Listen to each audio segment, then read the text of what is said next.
Okay, you understand that you're looking at life in prison if convicted of two life sentences. Hell no. How far did you get in school? 9th grade. And you read and write? Barely. I could barely spell. I don't understand none of this, what he talking. And it's a conspiracy between these two right here. Listen, Mr. Cromartie. Mr. Cromartie, what do you? Man, I don't understand, sir. I don't believe you, Mr. Cromartie, because you act like you do understand it. I don't understand, sir. Yeah. First of all, I have the right to face my accuser. What are you asking me to do today, Mr. You Cromartie? saying I don't understand. Then yes, you do understand you have a plea offer for 25 years in prison. I know Mr. Saline represents him in one of those. Mr. Saline? Can I speak for the record too? Williams, finish now. Yes, sir. So I would like to put a few things on the record, Your Honor. My client had an offer from the state last week, and Welcome back, guys. Today's case is completely off the rails. We've got a guy facing 2 life sentences who decides the smartest move is to fire his lawyer and go full sovereign citizen. He can barely string together a sentence, but somehow thinks he's qualified to take on a trained judge like it's a debate club. Watching him argue legal theory with no basic reading skills is like watching someone try to perform surgery with a spoon. So what do you think? Is this a last-ditch act to stall the system, or does he actually believe he's got it all figured out? Let's dive in. he did not wish to take advantage of that offer. My investigator and I went out to the jail, talked to him, went over things, explained everything to him. I gave him my advice, which was that I thought it was in his best interest to accept the offer. He refused that, and that offer was for 20 years with a mandatory minimum. He still has an offer today for 25 years mandatory minimum. And I've discussed it with him briefly over here in the box, and he's told me that he doesn't wish to do that. But considering the Hey, fact— Your Honor, this man ain't even helped me in my Cromartie, defense. None of that. Mr. McCarty, I told you I'd give you an opportunity to speak. Okay. Yes, sir. Yes, sir. Finish. What I was going to say, Your Honor, is considering, I've explained to him that his exposure is in the 3365, the attempted murder case is a life sentence, in that he's further exposed in the 2756 case on the tampering to an additional 30 years, since it was a tampering with the underlying case being a first degree. So I've explained to him his exposure. I've given him my advice. I've told him what I think is best for him. And he, as is his right, he's choosing not to do that. But I did want that on the record so that there was no confusion later on about whether or not I had informed him of the offers and how I advised him and that sort of thing. So, Your Honor, my intention is to revoke those offers today, and I plan on moving forward next week.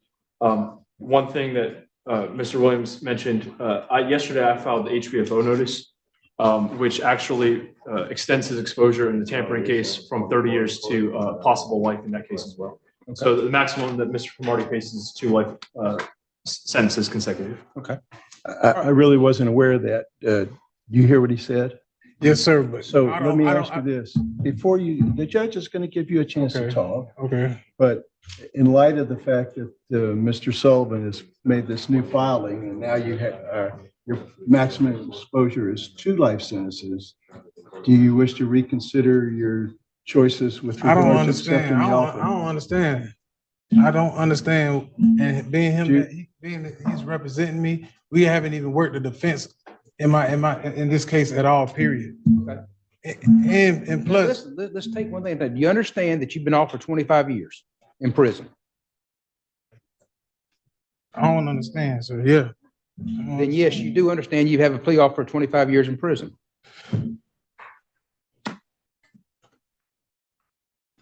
I don't understand because I'm innocent. I don't know what's going on. I don't know what. Listen, you've entered a not guilty plea, so there's a presumption that you're innocent, or a presumption you're not guilty. So that, regardless of your claims or the fact that right now we presume you not guilty, you understand the state has offered to let you plead no contest to charges, and it'd be a 25-year sentence. And I believe, what is it? Is it a minimum mandatory 25? It would be a minimum mandatory minus the time you served in jail. No, I just need to, you understand that's the plea offer from the state.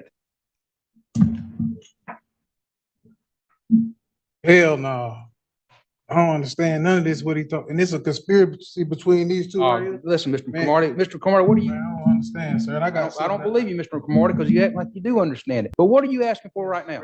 What are you asking for? I'm asking for him to be removed off my Raise case. your right hand to be sworn.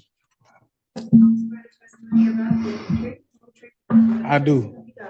Wait till the oath is done, sir. Do it again, madam. Yes, sir. Raise your hand again. Solemnly swear the testimony you're about to give is the truth, the whole truth, and nothing but it. So help you God. Yes, ma'am. All right, Mr. Cromartie, state your name. Jamel Cromartie. What are you asking for today, Mr. Cromartie? This name of this contract does not refer nor identify the male standing in this corporation. I, Jamel Cromartie. This guy's acting like confusion is a legal strategy, like if he blinks hard enough, the charges will just vanish. But here's the problem, playing dumb in court doesn't get you a reset button, it gets you a psych eval and a judge who now thinks you're wasting the court's time. Competency hearings aren't just paperwork, they open the door to full mental evaluations, recorded interviews, and expert testimony. If they catch you faking, it doesn't just ruin your credibility, it turns your plea deal into a missed opportunity and your sentence into a guaranteed nightmare. Being forced to go against my will and my best interest. My right of due process have been impeded upon. Also, my Fourth and Fifth Amendment right have been violated. I invoke my rights of the Constitution to protect me and my best interest. I invoke my Fifth Amendment. Okay. All right, then you vote the Fifth Amendment right, so you're not asking to testify. What are you asking me to do? First of all, I have the right to face my accuser. Listen. What are you asking me to do today, Mr. You Cromartie? saying I don't understand. Mr. Cromartie, what are you asking me today? I'm gonna give you No, one I more don't chance. need him on my case. Okay, are you listen, what are you asking me to Or do? this one right here. This both them two right there. Okay. I got some that's conspiracy on what they trying to do. Okay, what do you want me to do? Continue my trial. No, Till I sir, get- motion denied. What are you asking me to do? What are you asking me to do, Mr. Cromartie? A fair trial. All right now, you're gonna get a fair trial. Is there anything you're asking me to do right now?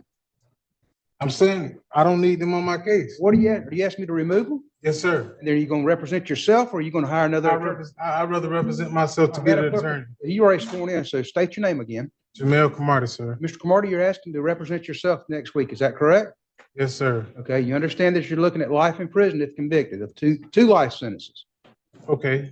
You understand that? Yes, sir. Okay, do you understand you've been offered a 25-year plea deal? Yes, sir. And when you said before you didn't understand that, you were not being truthful with the court, is that correct? I mean, I'm saying yes, sir, to say yes, sir. I'm guessing you're agreeing with me. I don't know. No, I'm asking you a question. So you don't understand that, is that correct? Understand what? That you have been offered 25 years in prison if you pled no contest and that would settle your cases. Do you understand that? I don't know how to answer that. You're going to have to answer my questions if you want to represent yourself, sir. If not, I'm not going to find you competent to represent yourself. Yes, sir. Do you understand you've been offered 25 years in prison? Is that correct? Yes, sir. Okay. So when you said before you didn't understand that you were not being truthful with the court, is that It's a correct? lot that's going on that I don't understand. Listen to me. Yes, sir. You were not being truthful with the court, is that correct? I'm not gonna say I'm being truthful. When you I said don't understand. you don't You understand. got to talk to me in a level where I got to Yes, sir. I'm understand. talking to you at the same level. But some of it I don't understand. understand because there's some shit. So you that's don't going on. you don't understand what's going on? Half of it I don't. How far did you get in school? 9th grade, And you read and write?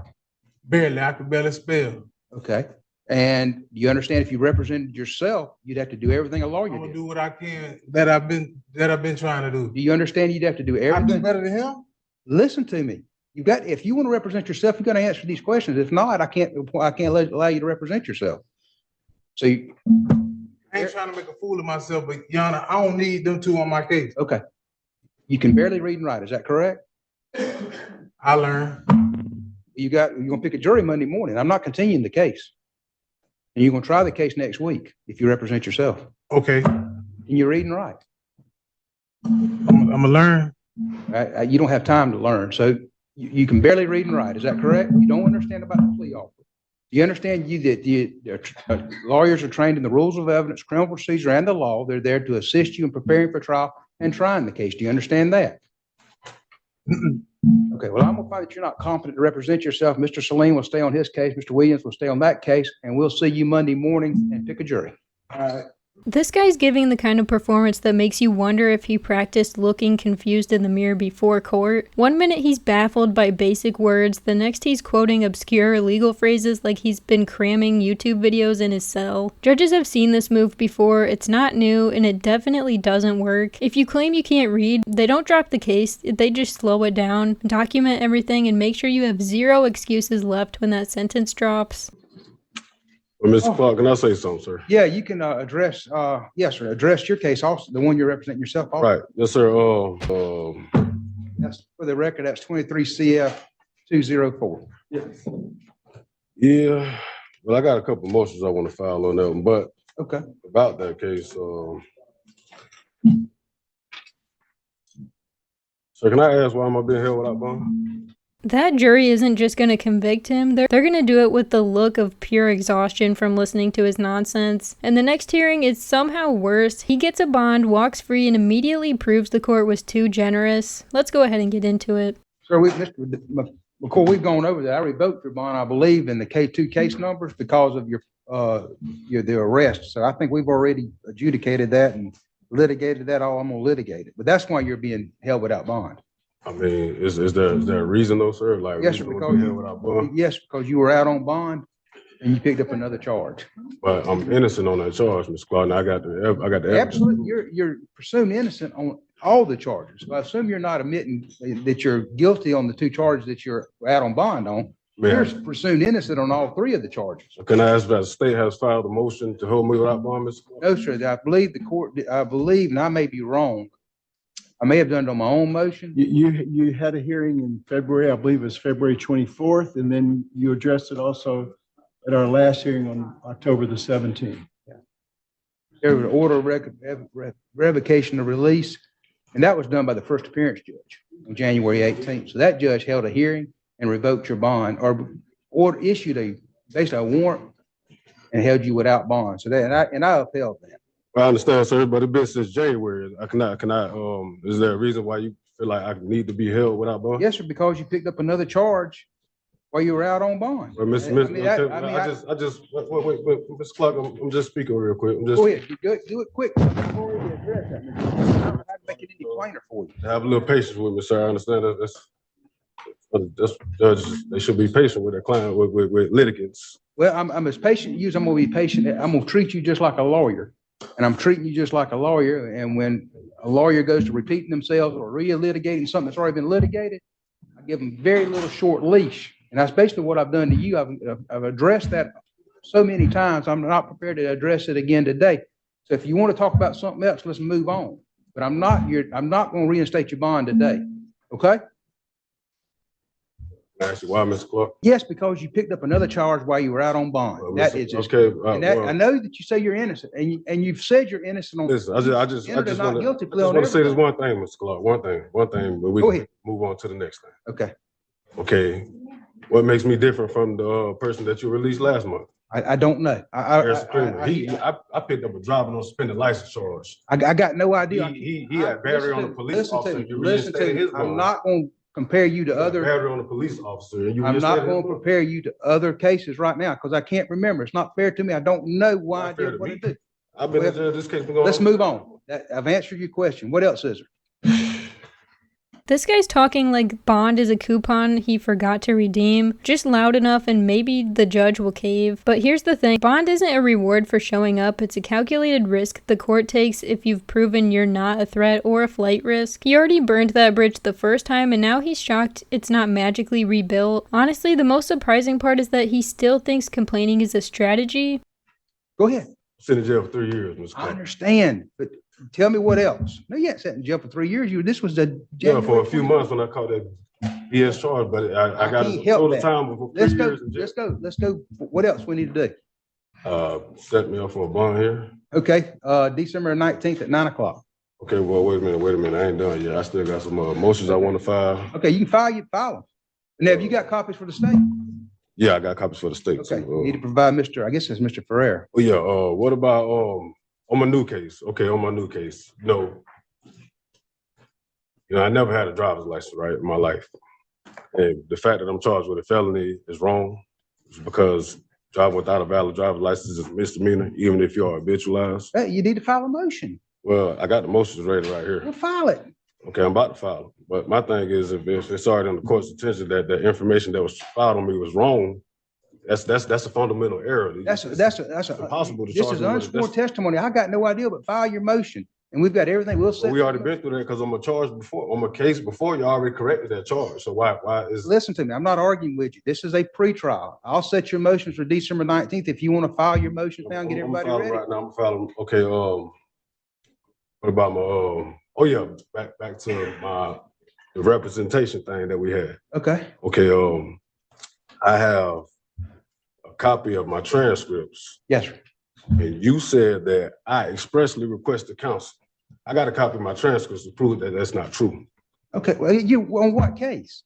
On my 23 case, I got a copy. You represent representing yourself me. on that. No, but you made me redo it. I had you denied all my motions. What is your relief? What relief are you asking My for? relief is that I want my motions to be heard that was denied December under Booker 19th. versus State. Look, we're gonna set pre-trials for January 18th. January What 18th. I'm saying is Listen, Mr. McCoy, you're hearing this over with today. I've listened to everything I'm gonna listen to. We'll set your motions. If you want to file them right now, give the state their copies December 19th at 9 o'clock for the motion. I'm assuming it's a motion to reinstate bond. It may be a motion to It's a motion for dismiss. motion to discharge and the motion for notice. All right, file them and we'll set it for December Motion to 19th. We're gonna dismiss. set, we're gonna set everything for January 18th for Let a me get my pre-trial. motions ready. I ain't ready to be pulled out yet. I gotta get a state. No, sir, that, you can hand it to them, but this is, you're hearing over with today.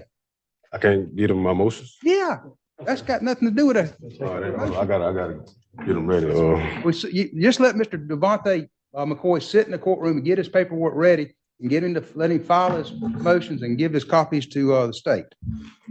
You have a nice day, Mr. Clark. Huh? You have a nice day, sir. You too, Mr. McCoy. If you made it through that without yelling at your screen, you deserve a medal. These hearings were less about justice and more like a live-action parody of how far people will go to dodge accountability. One guy's facing 2 life sentences and still thinks mumbling and dodging questions is some kind of power move. The other guy's just loud, wrong, and acting like bond is his birthright. It's not just a bad strategy, it's painful theater and we're all stuck in the front row. What blows my mind is how confidently they act like they're both winning. Like, bro, you're in court, not a debate club, and the judge is holding the scoreboard. Refusing to play by the rules doesn't make you special, it makes you a case study in self-destruction. And the court is not confused, they're just documenting every outburst, every delay, every I don't understand, and using it to build a file that's gonna burn them later. You can't outsmart the system by pretending you've never heard of it, but hey, maybe that's just me. What do you guys think? Is this peak delusion, or just 2 guys way too deep into their own nonsense? Drop your take in the comments, and if you want more of this legal chaos, go ahead and like the video and hit that subscribe button, and keep an eye out because I post every single day and I've always got more courtroom gold on the way. Thank you guys so much for watching, and I'll catch you in the next one.